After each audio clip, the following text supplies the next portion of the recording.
Hey guys, welcome back to Reserved Investments on YouTube. I got a great question to ask some of you. A lot of you out there, you're playing in some of these collectible pools, whether it's graded video games, vintage video games, comic books, vintage toys. On the other side of the equation, we even got to look at antiques, whether we're looking at art glass, bottle collecting, coins, edged weapons. Let me ask you all an honest question. I'm going to look into the camera as I ask this question. In 10, 20, 30 years, do you ever ask yourself, if you go to sell this collection, who's going to be there to buy it? Are you aware that is one of the fundamentals to creating a plan as a sophisticated investor operating in a lot of these markets? You know, guys, if you don't know who I am, if this is the first video that you're watching of mine, I do consulting in the antiques and collectibles trade. And I have a lot of clients that spawn every demographic out there. I have people that make $50,000 or less. I have people that make $500,000 a year or more who see me to get advice on antiques and collectibles. Now, where am I going with this?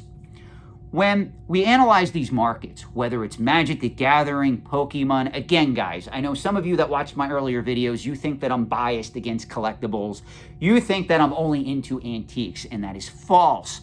I strata the line on both sides of the equation, meaning collectibles and antiques. I have a passion for both antiques and collectible items, whether we're talking about comic books, video games, Magic the Gathering, vintage toys, the whole shebang.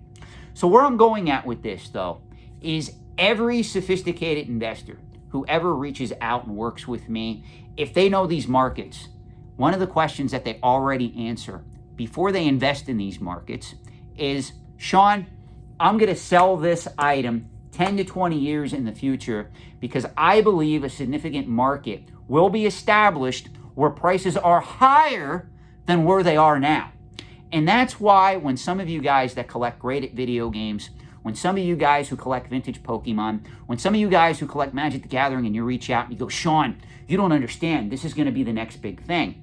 And I analyze these markets, and an item that was selling for $6,000 less than 6 months ago is now selling for $20,000.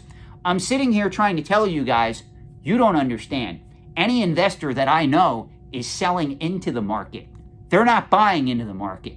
You know, I did a video a couple of weeks ago on Atari 2600 games that are graded by WADA that are now selling for less than what they were selling when they first appeared on the market. SpiderMan for the Atari 2600, released by Parker Brothers back in 1982, is a perfect example.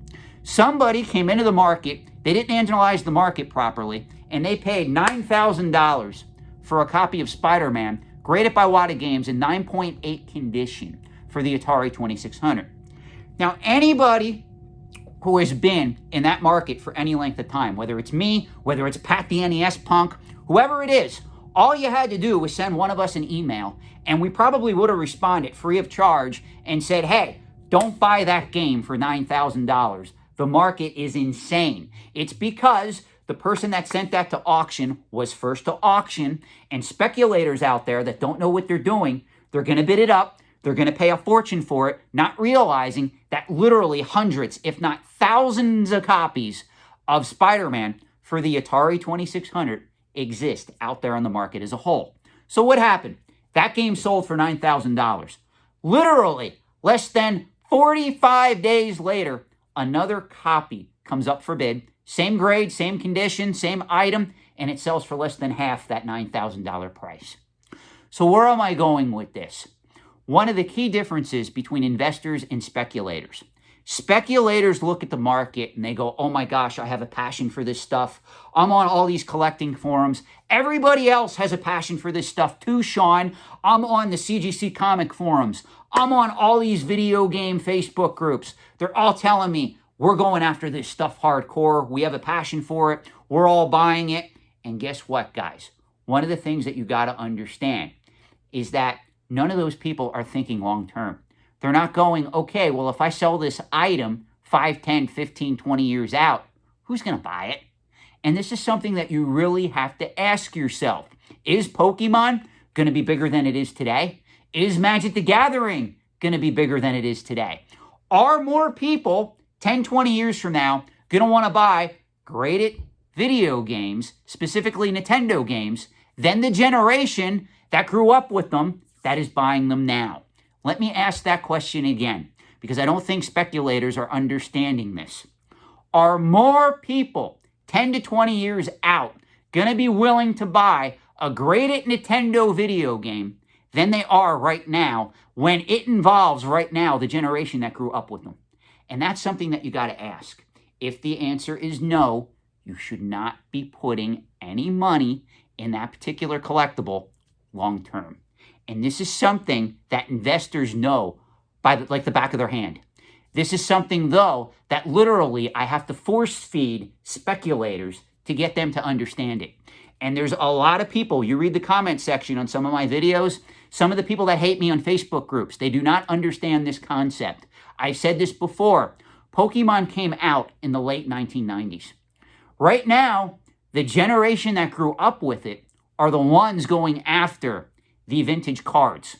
Do you really think 10, 20, 30 years, kids that are born literally today in the year 2020 are going to flock to vintage Pokemon products when they were not the generation that grew up with it? If your answer is yes, by all means, keep investing in that market. Keep thinking that market is going to grow. If, though, the answer is no, use caution getting into these markets for the long term. Same thing is true with Magic the Gathering. You know, I've said this before. I don't doubt that vintage video games, that graded video games, that Pokemon, that Magic the Gathering are all going to become established collectibles.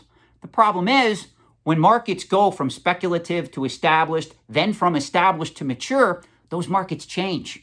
The only constant in the antiques and collectibles trade is change, guys.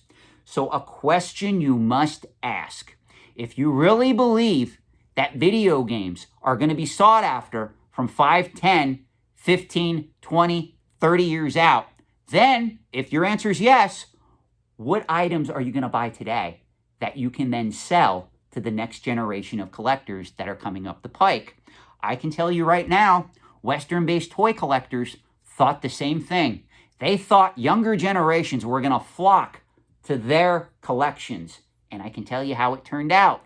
I can also tell you that there's a lot of collecting categories, both on the collectible side of the trade and even on the antique side of the trade, that are losing value fast. For instance, Lionel train collecting. There's a lot of people that remember in their youth collecting, buying, maybe their father, their grandfather liked Lionel trains. Today, unless you're in the top 5% of the market, in most cases, those items are falling in value. And younger generations like me, or even younger than me, are not flocking to collect and invest in Lionel trains. So the lesson of today's video is, if you are investing in any market in the antiques and collectibles trade for the long term, you have to ask yourself, who's going to buy your collectibles 5, 10, 15, 20 years out? Is the market going to even exist? If the market does exist, are they going to be paying a higher price than today to accumulate those items? To be fair, vintage comic book collectors got it right, but there were several catalysts in that market that helped those collectors along the way. The first was the advent of CGC, third-party grading for comic books, that occurred in 2000, 2001. The second was the excellent handling of the Marvel and, to a lesser extent, DC cinematic universes.